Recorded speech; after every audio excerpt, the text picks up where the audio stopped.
आगामी विधानसभा निवडणुकीच्या पार्श्वभूमीवर राज्य सरकारला मोठा दिलासा मिळाला आहे। मराठ्यांना कुणबी प्रमाणपत्र देण्याच्या प्रक्रियेविरोधात याचिका 4 आठवड्यांकरता तहकूब करण्यात आली आहे। मुख्यमंत्री पदावरून प्रफुल्ल पटेल आणि नाना पटोलेंमध्ये कलगीतुरा रंगला। पटेलांच्या टीकेला उत्तर देत नक्कीच मी मुख्यमंत्री होणार असा विश्वास काँग्रेस प्रदेशाध्यक्ष नाना पटोले यांनी व्यक्त केला। एक महिला जेव्हा तुमचा पराभव करते तेव्हा भाजप नेते संतापतात, तेव्हा मात्र लाडक्या बहिणींचा कोणताही मान सन्मान ठेवला जात नाही अशी टीका खासदार प्रणिती शिंदे यांनी उपमुख्यमंत्री देवेंद्र फडणवीसांवर केली।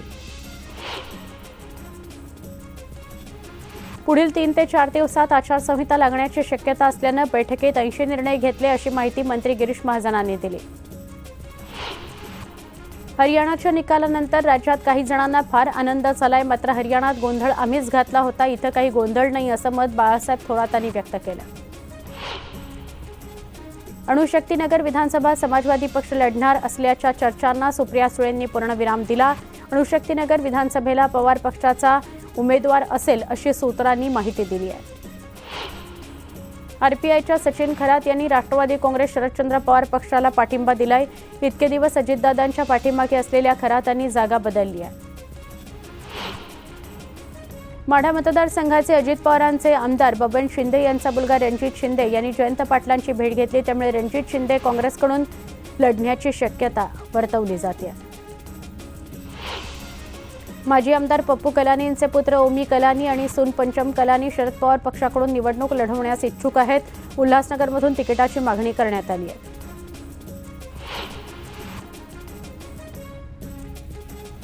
राहुरी विधानसभा मतदारसंघातील विखे समर्थकांसह भाजपच्या कार्यकर्त्यांनी काँग्रेसमध्ये प्रवेश केला, त्यामुळे विखेंना मोठा धक्का बसला। सोलापुरातील ग्रेसचे खासदार शिवाजीराव काळगे इच्छुकांच्या मुलाखती घेत आहेत। यावेळी माजी पदाधिकारी बाबा करगुळे यांनी अंगावर फलक लटकवत आपल्या कामांची माहिती दिली। भाजप नेत्या पंकजा मुंडेंच्या उपस्थितीत बीडच्या भगवानगडावर दसरा मेळावा होणार आहे। यावेळी कार्यकर्त्यांनी शांतता, शिस्त आणि सतर्कतेचं पालन करावं असं आवाहन पंकजा मुंडेंनी समर्थकांना केलं। भगवानगडावरील दसरा मेळाव्यासाठी धनंजय मुंडे देखील उपस्थित राहणार आहेत। मुंडे बहीण भाऊ दसरा मेळाव्याला प्रथमच एकत्र येणार आहेत। चलो भगवान भक्तिगड, आपला दसरा आपली परंपरा जोपासण्यासाठी, विचारांचं सोनं लुटण्यासाठी यावर्षी प्रथमच मीही येतोय असं ट्विट धनंजय मुंडेंनी केलं। दसरा मेळाव्यासाठी सांगलीतून हजारोंच्या संख्येनं शिवसेना आणि ठाकरे गटाचे कार्यकर्ते मुंबईत येणार आहेत। त्यासाठी बसेस आणि खासगी वाहनं आरक्षित करण्यात आलेली आहेत। आमच्या दसरा मेळाव्याला ठाकरे गटापेक्षा दुप्पट लोकांची गर्दी असेल। सिंधुदुर्गातून हजारोंच्या संख्येनं कार्यकर्ते येतील असा दावा दीपक केसरकरांनी केला।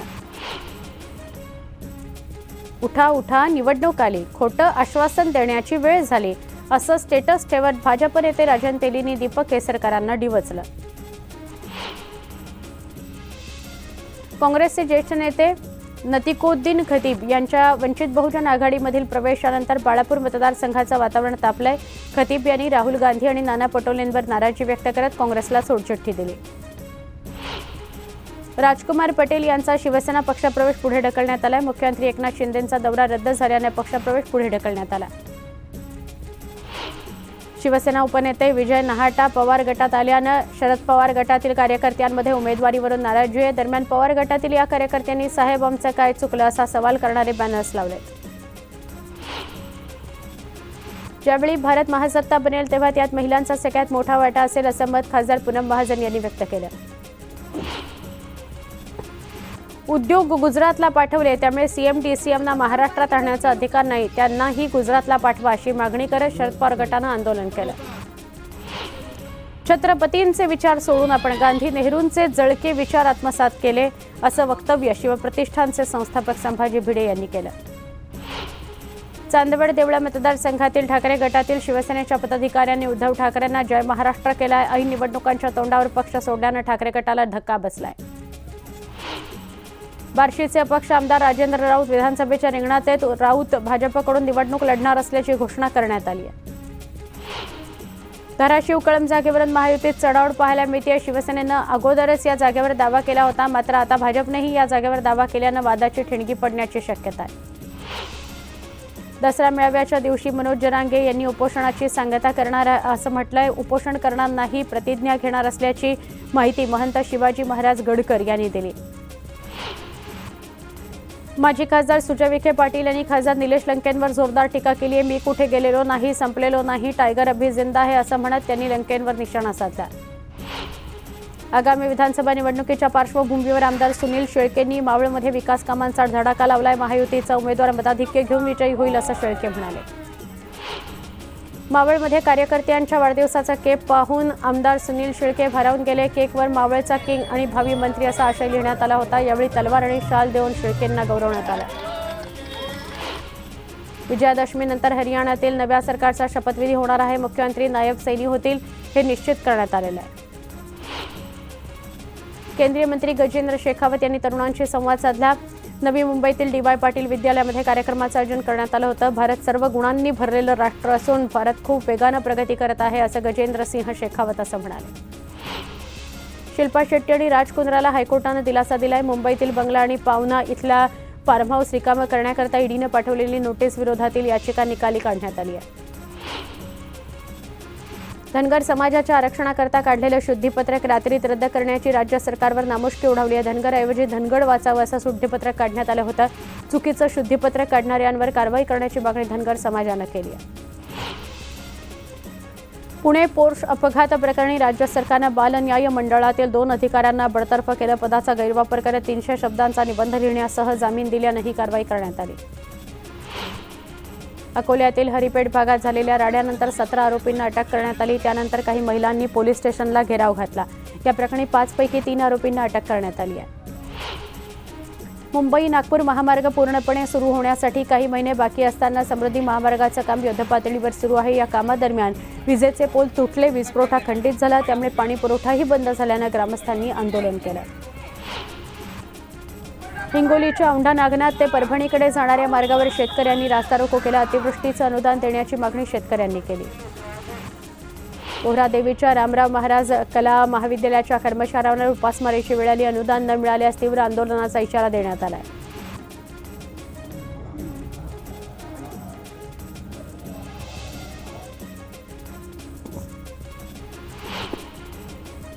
फोर्स कंपनीच्या मिनी बसेस बंद होत असल्याचं समोर आलं होतं. या बस बंद झाल्यास कामगारांनी काम बंद करण्याचा इशारा दिलाय. मनसेच्या कामगार सेनेकडून ओशिवरा डेपोत आंदोलन करण्यात आलं.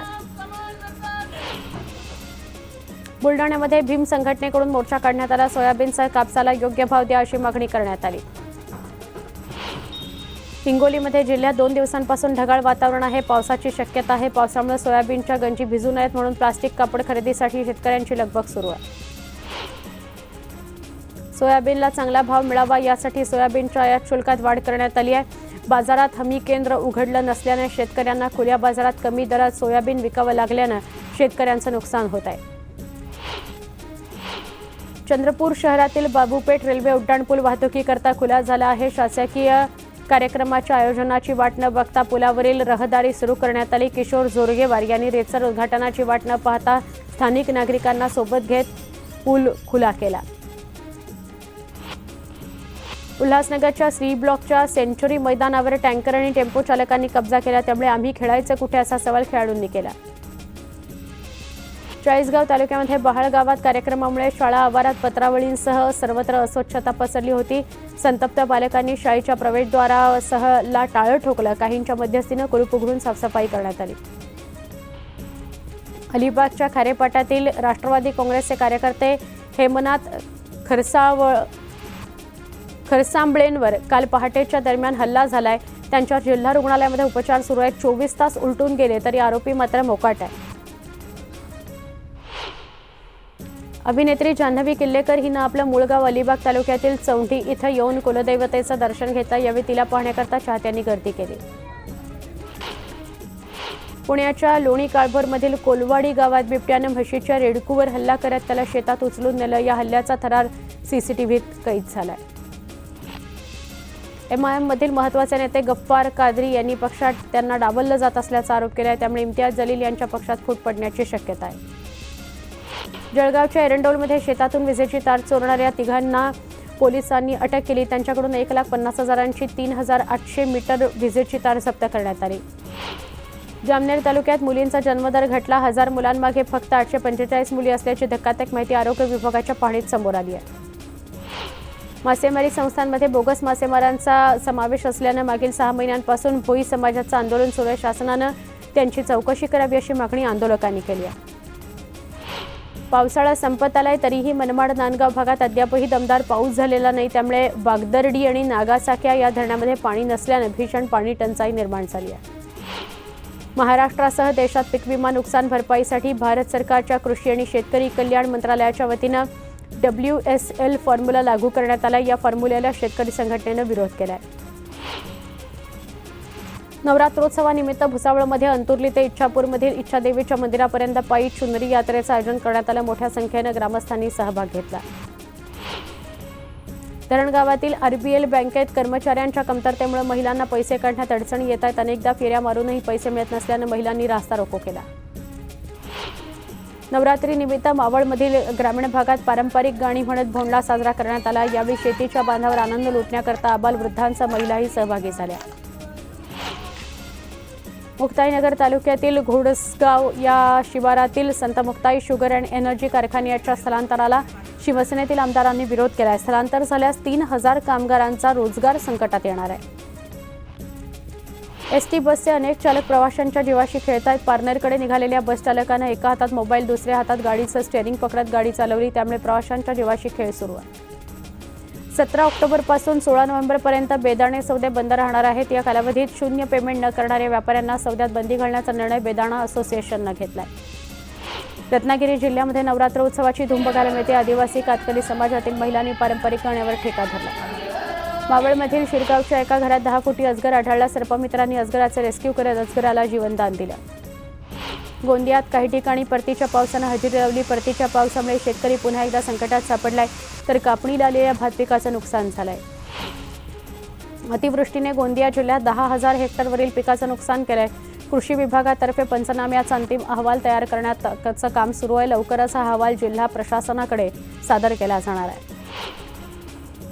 सिंधुदुर्ग जिल्ह्यात सतत पडणाऱ्या परतीच्या पावसामुळे कापणीला आलेल्या भातशेतीचं मोठं नुकसान झालंय. हातातोंडाशी आलेला घास वाया गेल्यानं शेतकरी हवालदिल झालाय.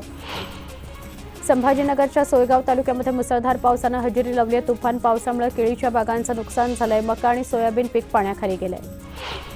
मुरबाडमध्ये वादळी वाऱ्यासह झालेल्या पावसामुळे परिसरातील अनेक वृक्ष उन्मळून पडलेत. विजेच्या तारा आणि खांब देखील पडल्यानं मोठ्या प्रमाणात नुकसान झालंय.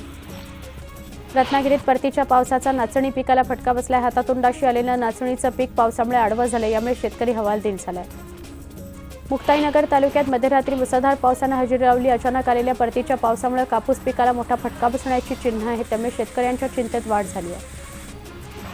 शारदीय नवरात्रोत्सवाच्या 8व्या माळेला तुळजाभवानी मातेची तलवार अलंकार महापूजा बांधण्यात आली. मातेचं हे अलंकार परिधान केलेलं रूप पाहण्याकरता भाविकांनी मोठी गर्दी केली.